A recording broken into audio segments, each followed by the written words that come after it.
Hey everybody, welcome back. So it's 117 days today on Carnivore.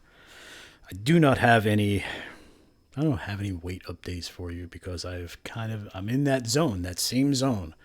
I get to that next number of weight loss and then I hover. I go between 1 and 2 pounds and then I decline a pound or two and it stays off. So I'm still at 247.8, 247.6. So let's call it 248. I've gone up and down. I'm 7 pounds a month until I change things, and that's part of this video. I'm going to increase my butter intake. I saw a video that the steak and butter gal had done about a year ago with a doctor who had prescribed for her patients that are with some autoimmune things a stick of butter a day. Now, I don't think I'm going to go a stick of butter a day. It's more of a economy thing for me because butter's not cheap. So half a stick of butter a day. I'm not getting a half a stick of butter a day now. And I'm also going to increase eggs. So I'm going to try that, see if that expedites anything. I also started this past week. I did 2 days, modified push-ups. I did 50 push-ups each day. I did it was like on a Tuesday and a Thursday. And going to the gym back in the day, when you work out to exhaustion almost, you'd feel sore. Now I felt sore, but it was a different kind of sore.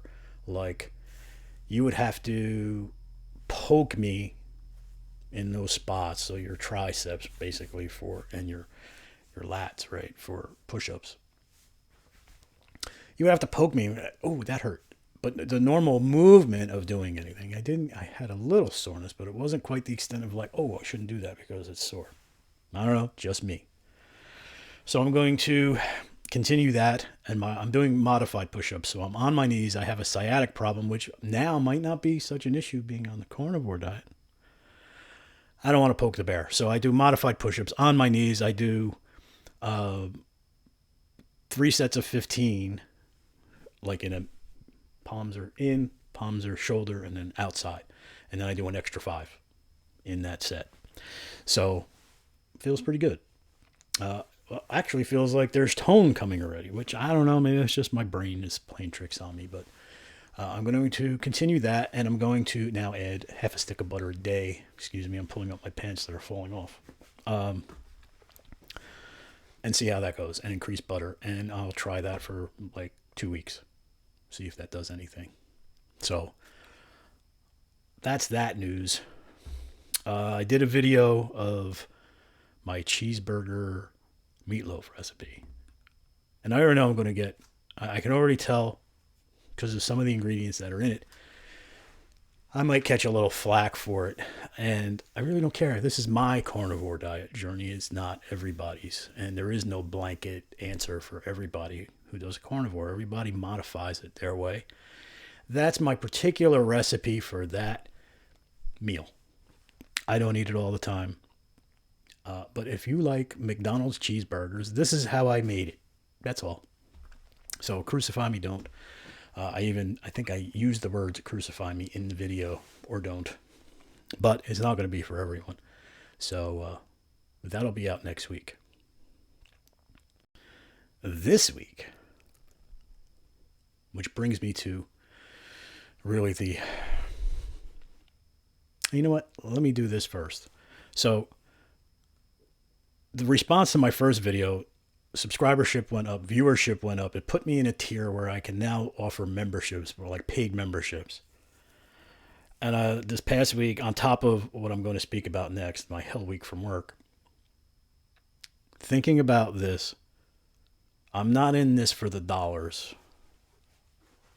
I didn't throw my hat in the ring to think that ever. Listen, I've had this channel for 4 years. I never thought any video would garner that kind of attention where it puts me into some sort of monetization situation. So I said, you know what? Let me fill out the information that they want, right? I get an AdSense account, all this stuff. They approved it. It's been approved by YouTube, and I can now offer memberships and things like, doing the live chats, super chats where you can get donations, and create subscriber level things. I think that's a great thing. I'm just not sure what to offer. I thought about something where you're a coach, right? Could be somebody's cheerleader, put on the pom poms and do a couple of cheers for you, and be somebody that's some sort of level of support, kind of like I spoke about with a sponsor, going through drug addiction. Well, this is a food addiction, and maybe you need to talk to somebody that's gone through it themselves because they have a better understanding, right? But how do you do that without sharing a personal phone number, do an email, because that can get messy. So I found a program, there's an app on your phone called Sessions, and it's kind of like, it's like a WhatsApp, but with more security. So you're not exchanging a phone number. It gives you an identity key or a code. And then you can give yourself a name. So you could be like, put in that person's Sessions phone book with your name. That's your identity. I could be Joe. I could be, whatever. So I'm thinking about that and thinking about a subscribership level, because it would be monthly. But you have access to me all the time, as long as I'm able to answer you. I mean, it would probably be something that could be daunting. So that's another thing I'm thinking about. Like, well, what is the subscriber number as far as a dollar amount that keeps, there's a value to it, but it also just keeps everybody from subscribing. And now I have to answer 50,000 messages a day, even 20 messages a day, and have a conversation, because it's basically a text-based thing. That's the one I'm thinking about the most. I haven't had any other thoughts. I don't want to have like recipes and, recipe books that you pay for. Listen, recipes to me, when somebody starts going off on that tangent and offering a recipe book for a dollar amount, it's like, really? That's just me. Because I would share the recipe with my neighbor for free. Why wouldn't I share it with you for free? It wasn't like I went through 30 years of culinary school to come up with some amazing recipe that has to be guarded with top secret information. And the only way you can get it from me is if you give me $29.99. I ain't that guy. So, that being said, those of you that do that, good on you. I'm all for capitalism. My personal belief is, I come up with a recipe, you can have it. So, I'm thinking about the Sessions thing because, again, there's a level of security. If you don't want to share, like, listen, I don't care. You could have my personal phone number. But for the subscriber, maybe they want to give me their personal phone number so we can text or chat. That might be something down the road, too, like the top level. You get my phone number. You got access to me between Thursday and Sunday, whatever number or however it shakes out. If you need to talk to somebody because you don't have personal support and you don't have another, watching video can only go so far. Sometimes you need the human voice. You need to hear it. And somebody's inflection and somebody's description and the way, if they're passionate about something, your voice changes. Like you're getting information from somebody. And, when I watch like Dr. Ken Berry, and how he's passionate about this whole thing, kind of jacks you up. I don't have access to Dr. Berry. So that's a thing. And I'm going to think about that for the near future and see how that all shakes out. And on another front of the channel, I've gotten pretty close to just being full-blown monetized. I could be monetized with ads. So, again, never in my wildest imagination that I think one video would push me to that level. I would much rather just be in that second level where I don't really feel like I want to take your money. But if there's something of value, again, like being in touch with me at a certain level, maybe that is a value to some folks. Cookbooks aren't going to do it. Merch isn't going to do it. I don't care about those things. I think it would be cool to have a Joe's Garage sticker. Don't get me wrong.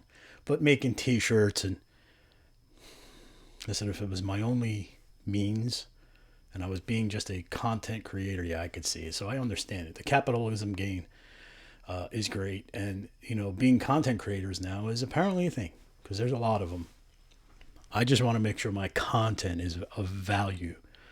So having a subscribership level where members are giving me their hard-earned cash, there has to be a value to it. So maybe if I get beyond and get to that level where advertisers are actually putting the dollars because my videos are getting views, you want to support me that way, subscribe.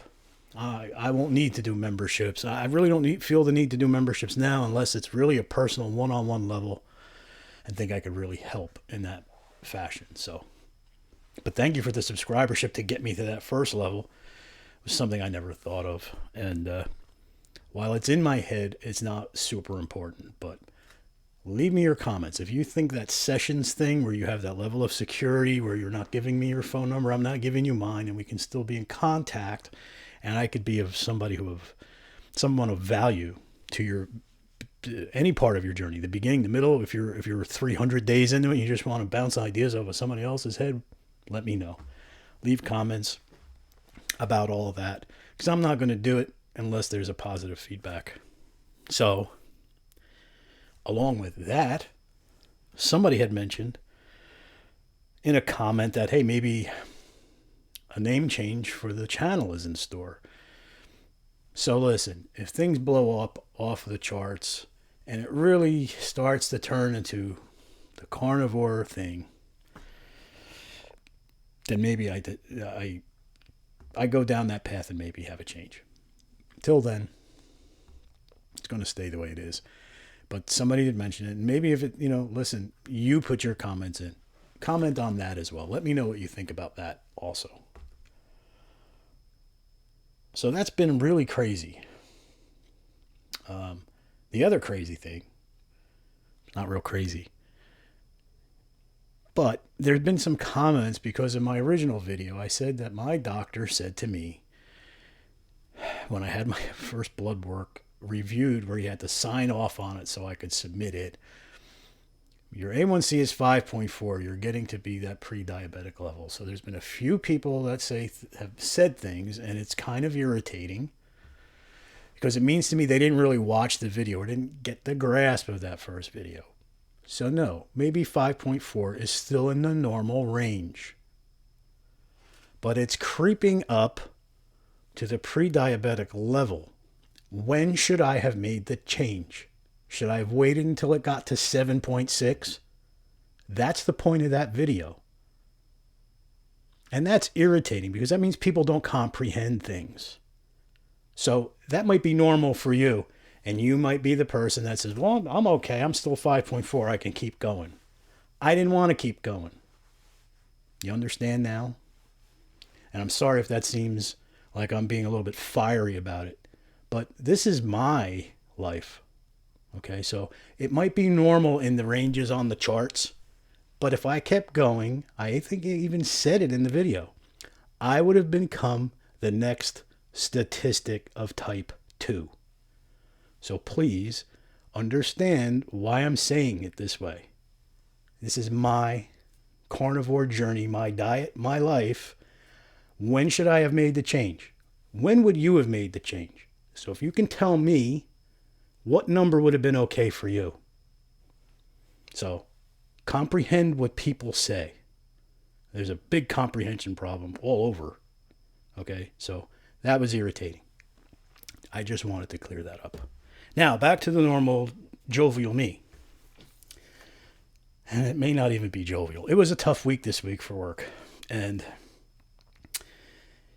it brought me back after the week ended. My week ended Thursday. I had Friday off. So it was a short week and it was really rough. Some tough conversations, a lot of projects going on. And it brought me back to some of the things I went through when I was having my bouts of anxiety. So my first I'll give you this is the full disclosure of my anxiety. My first attack, I was around 25 or 26 years old. I was working for like a road company, basically. Not a road company, but a computer company that did road service. We were Geek Squad before Geek Squad. And went to work just like normal. I had my car loaded with stuff. I was going to a country club for like seniors and installing 2 new computers and networking them together. I mean, this is like 1998. So in their administration office, so they could do their billing and all that. So they needed 2 new machines. We were building machines. We were putting parts together, basically assembling machines. I pull up in front of the place, get all the equipment out, roll everything in on my little dolly, however I got it in the building. Got all the equipment in, came out, threw the dolly, or threw whatever I needed to in the car. I needed to go park the car. Can't double park in the front of the building.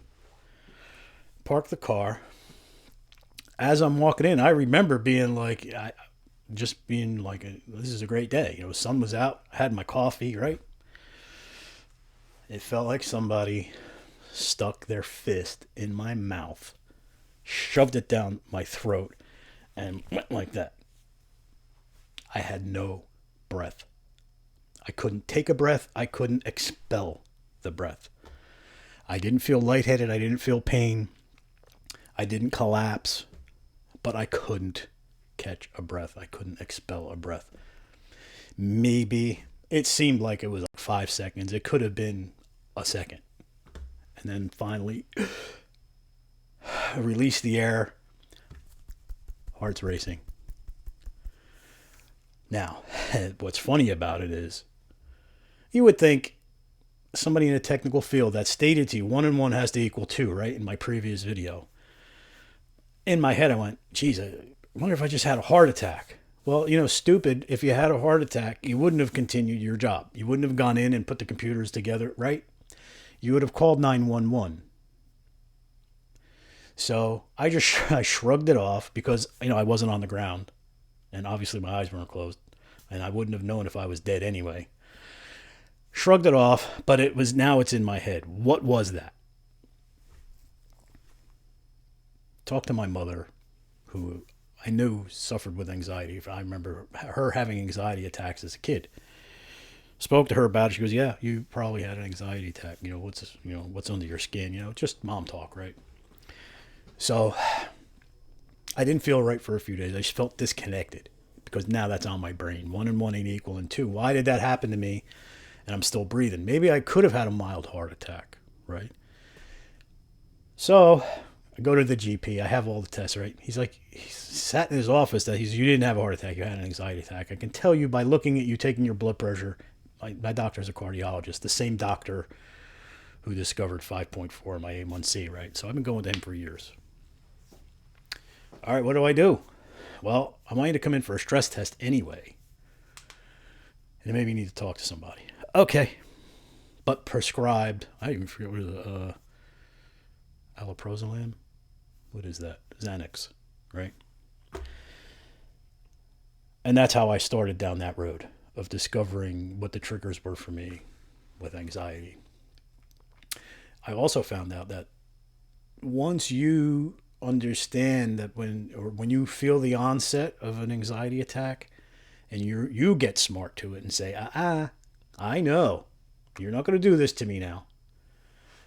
Your body plays tricks on you. Your mind, because your body is smarter than you are, and say, okay, I won't give you that pain or that twisty loss of breath thing. I'm going to give you a headache, or I'm going to give you the overwhelming feeling of doom for no apparent reason. You're sitting at a picnic. It's a bright sunny day, and all of a sudden you feel like you need to go run and hide under a tree because a meteor is going to fall out of the sky and kill everybody. It's irrational. It's an irrational thought. So your mind says, all right, well, this is what's going to happen now. This is how I'm going to get you now. This is how I'm going to get you next time. When you get smart to that, then I'll do something else. I'll give you a headache. I'll give you an eye twitch. My eye used to twitch. As I learned that, these things, I'm like, not today, anxiety. You're not going to get me. And then it switched to this. I used to get a free form floating mild headache. The eye twitch, the overwhelming feeling of doom was the best one for me, because the first time I experienced that, I was around a group of people. I was at work. We used to go outside and smoke when I was still smoking. And we're all outside. It's like after lunch, right? So we're in the parking lot at work. And I had the most craziest. I needed to be at my desk. I felt unsafe at that moment. Doused my cigarette. Walked into the office. Sat at my cube and just was, what the hell is that? That's fright or flight. Or fight or flight. First time I experienced that one. And that was probably the majority of my anxiety attacks during my anxiety, period.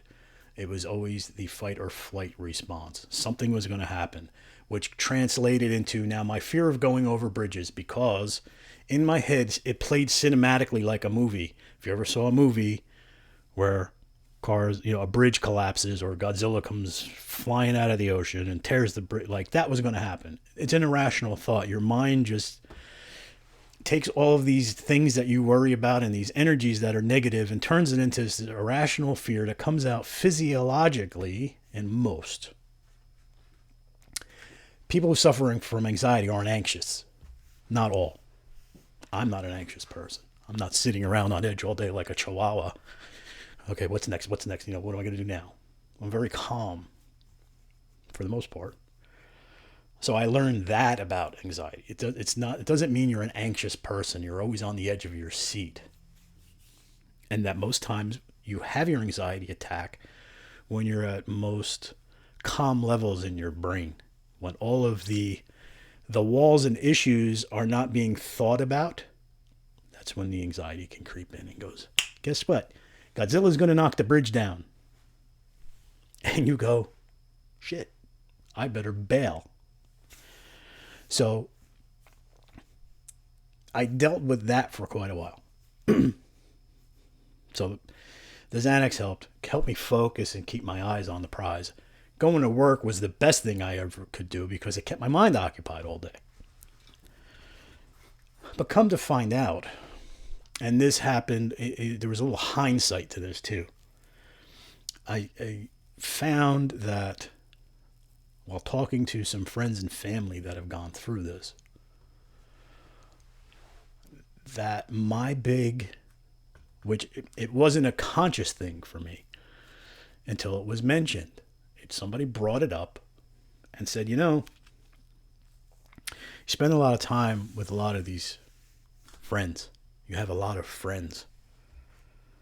Well, what do you mean? Well, it's funny when somebody tells you this. Well, I don't have a lot of friends. Yeah, well, maybe you're just not friendly, or maybe you suck. Maybe they don't like you. That's not what they meant. What they were telling me was that they only have so much energy to be given to so many people. And if you already give that time to the people who are close to you, and you have 2,300 friends, think of it like today's age, right? Facebook friends. How many Facebook friends do you have? You don't have 5,000 Facebook friends. You do not have 2,300 Facebook friends. You do not have 599 Facebook friends. They are not, chances are, you don't know them at a personal level where you're really involved with that person in some intimate fashion, like you have an insight to them. You can't possibly. And if you do, man, you are an extraordinary person. But for most of the us not so great people or extraordinary people, the common folk, we don't have enough energy to give that away like that. And that's what this person was trying to tell me. They were like, listen, think of it this way. You got all these people, right? You take care of, yourself. At the time I was in a relationship, so you've got a significant other. You've got the close friends and family that you deal with and you give your time and effort to. That's draining. You need time to recharge. You are not you don't have the powers of the universe to give away. You need to recharge. That's one of the things you should probably concentrate on. And the other thing is, stop worrying about the things you can't control. And I think that is a very common antidote for folks with anxiety. So, during that time, I took it to heart and I went, you know what, this person is probably right, because there are times like I started to realize it, like there were days when I just needed to sit down and be away from humans. Be in a dark room, reading, playing my guitar, or taking a photograph or something to not have my energies drawn erroneously for no reason. just because somebody is loud and vexatious and is really toxic. And that's a hard thing to do. And during that time, I got a little depressed because I was like, you know what, this is probably true. And I'm going to need to trim the fat, thin the herd.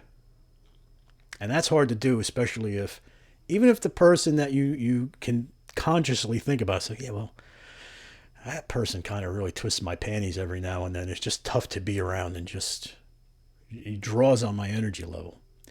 And even if you like that person, you could have a very of admiration and love and respect for that person, but they just don't feed you. Like, even like this diet feeds us. We need people in our life that do the same. And I had to cut those people away because it was sucking up enough of my energy that I was being erratic in my own thought and giving energy to myself. And that was hard. And that's my story. It's not the same for everybody, but it could be something that the energy thing can be applied. And maybe it's not people, but maybe it's your job that's sucking up your energy, and you have too many other things. You got a family, you got children, you have a sick parent, you have a sick anybody.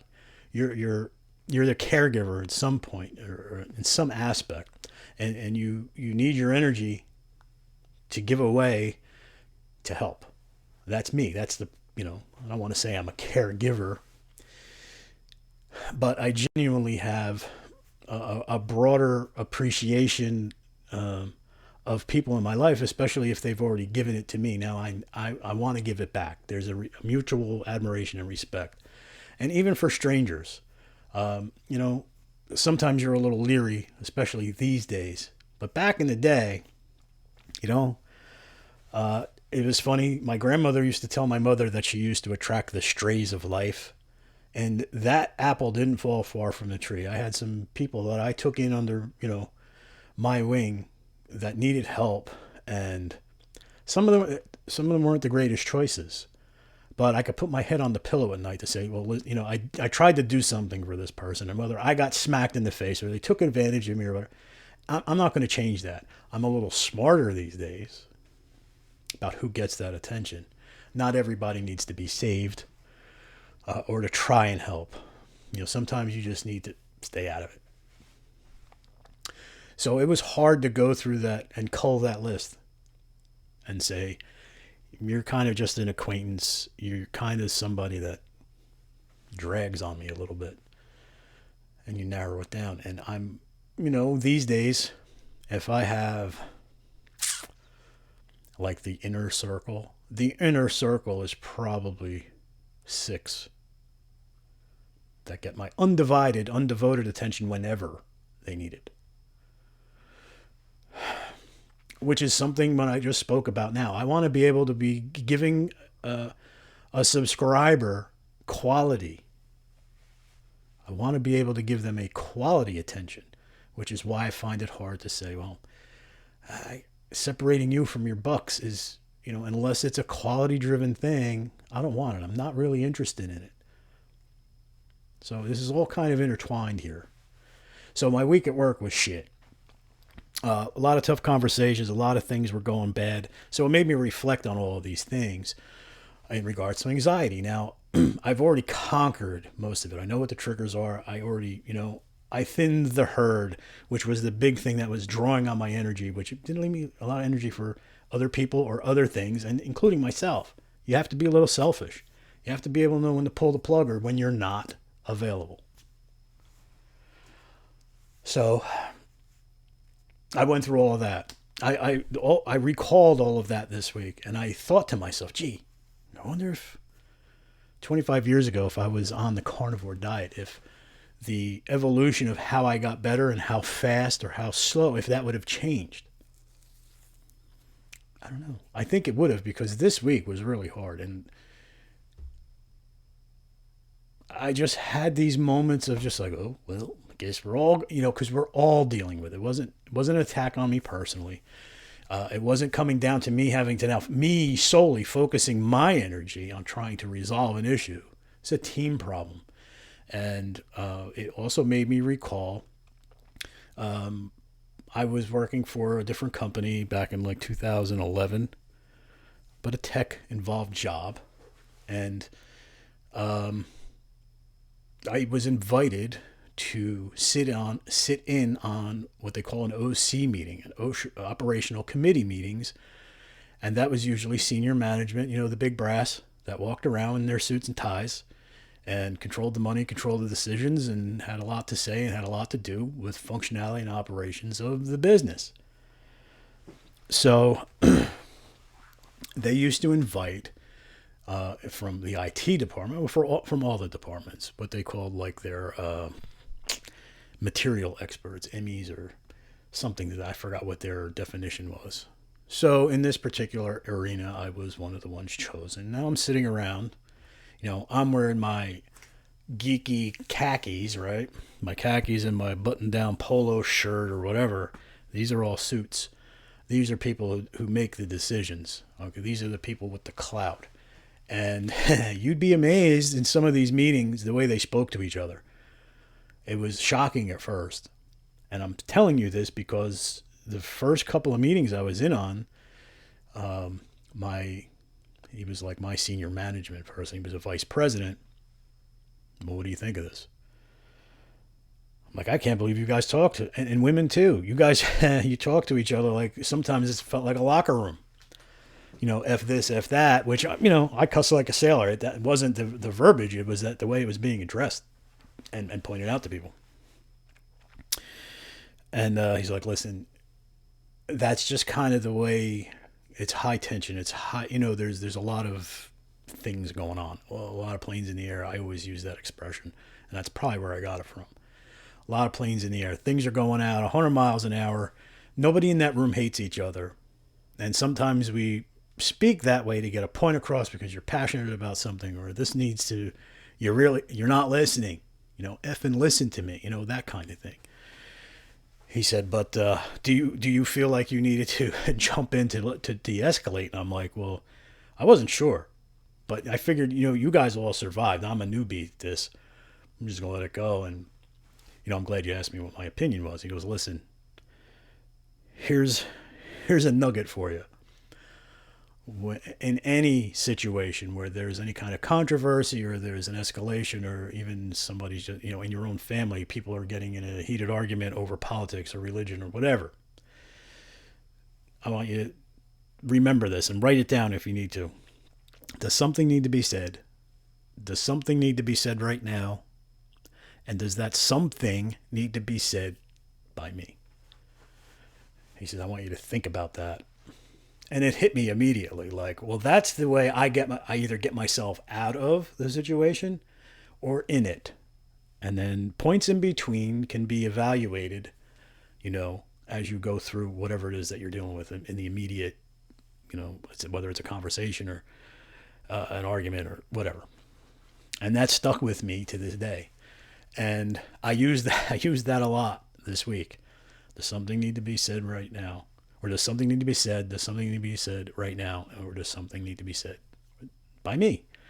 And none of it ever, I needed to say nothing. But I needed to recite that to myself and draw. So that helped, which was an important lesson after the fact that I had already kind of like dealt with my anxiety. So this is like 2011. This man tells me this, and I've used it to this day. So I used it this week.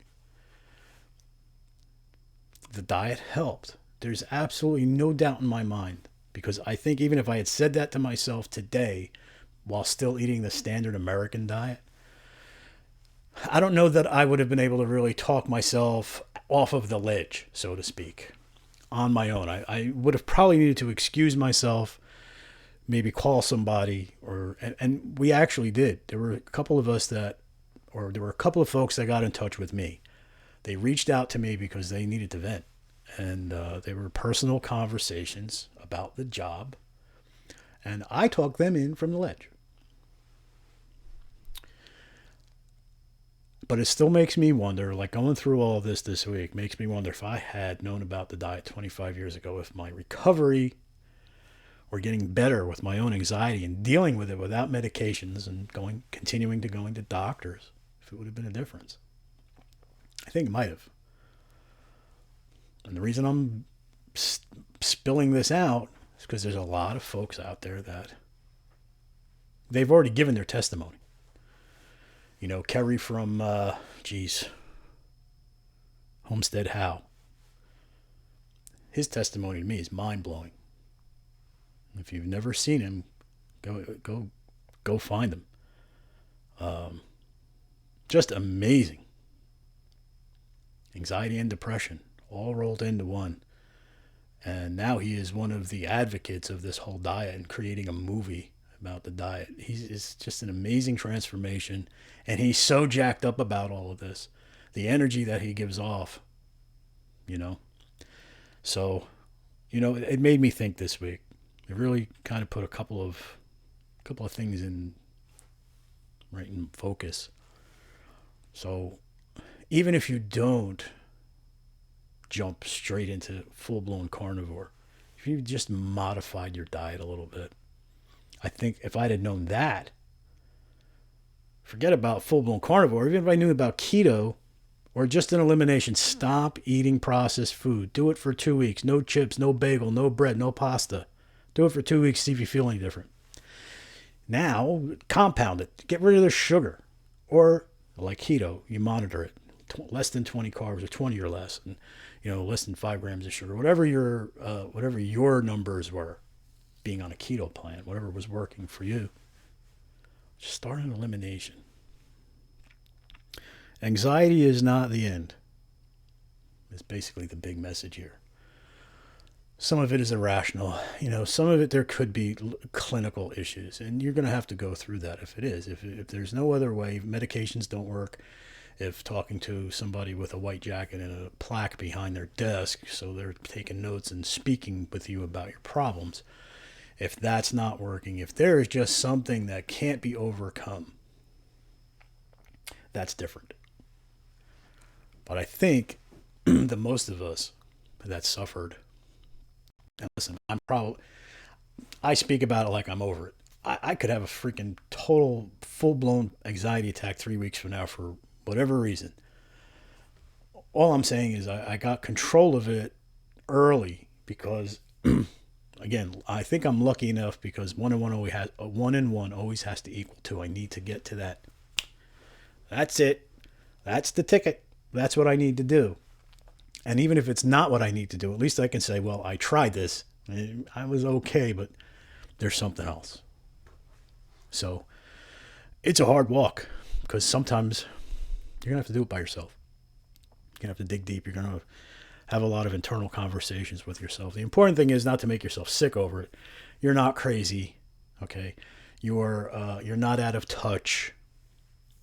You're actually kind of normal. We are physiologically, that's the way we deal with it. Even again, what they say to most folks who go through an anxiety, you know, you're talking to a doctor and getting counseling, fight or flight, kind of like what the cavemen did.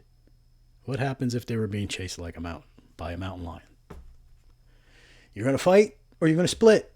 So when you get that uneasy feeling and you're, you know, things are running at full throttle internally, you got a choice. Well, you got two, right? Same thing with the diet. Thinking about the diet. Cavemen, what did they eat? Right? All kind of intertwined. So this physiologic thing and biologic thing and this mental thing, they're all, it's cohesive. So, you know, that really started to get into my brain matter this week, you know, especially the fight or flight. So if anybody's suffering from anxiety and needs to, if you're investigating this diet, do it. Or like I said, try an elimination first. But you're not going crazy. You're definitely not alone. You're definitely not alone. There's so many people that I found out that I thought were just like, hey man, the coolest cucumbers on the planet. and find out that they suffered from a deep depression for years. And I'm like, really? I would have never thought that about you. Well, I hid it well. And that's the thing. Don't hide it. You got to get it. It is being talked about more. People are getting more forward with their, being transparent about, because it's not a taboo subject anymore. People don't really look, there are some people that say, you're out of your mind. Well, I'm really not. I'm normal. This is just the way we react when we're overburdened with things. And, our energies are being sucked away because we can't replenish it fast enough, or a myriad of reasons. There's a myriad of reasons for anxiety. Most seem to teeter around energy. Your energy is depleted. And I mean your soul energy is depleting, and you just can't seem to re-energize and be refreshed. So that was my ticket. And once I made that cut, I started thinning the herd. Things got better, and I was able to focus now. I was able to put a focus on me because I cut away all that energy. Now, the energy's on me being you might think you're being a little selfish. But listen, if you aren't any good to yourself, you're certainly no good to anybody else. The value level diminishes greatly, especially if you just you can't function for yourself. Literally, you can't get out of your own way. And that's how it was for me. When I was depleted of all of that, and I didn't want to do anything. I didn't want to do my laundry. Whatever the case was, I needed to recharge. I needed to be away from humans and away from the bells and fucking whistles. And today, it's got to be. I feel so bad for young kids today that, this little box I'm talking to you in, the stimulation that they're getting, and we see it. We're seeing it. So I'm glad that wasn't something I had to deal with. But I do know when to turn this off now. I do know when to get away from it. I know when to get away from mass media, social media. Turn it off. I'm going to go read a book, or I'm going to go blow something up in the basement, or go work on the car. Whatever. And that helps immensely. Having hobbies, keeping these busy, usually helps keep this busy and on something of value where you don't get trapped in your own head. So that's important too. Hobbies are important outlets, So anyway, I wanted to put that out there because I've seen so many videos about folks with anxiety, and I had my little reflection this week dealing with what was on my plate at work, and I figured it would be a good chance to put that testimony out there for me, even though the diet wasn't really what cured me or got me to a very good place of dealing with my anxiety, 20 plus years ago. I think it would have made a difference. I definitely think it would have made a difference at the time. So again, thank you for all the subscribership, the comments, pushing me to those levels, and pushing me now. I mean, thanks a lot. You're really putting me in a spot. No, you're not. I'm just kidding. But I want to offer something of value. So leave me a comment about it. Again, I'm not here to take your dollars. I'd rather go to the next level where all the money if there is any monetization, comes to me through ad revenue. I'd rather do that than take your money. I don't need your money. You need it. But if it's something of value, you think, hey, I'll spend $9.99 a month for that, let me know. And I'll take it from there. So continued thanks for supporting the channel. I hope you're all doing well. And I'll talk to you in the next video.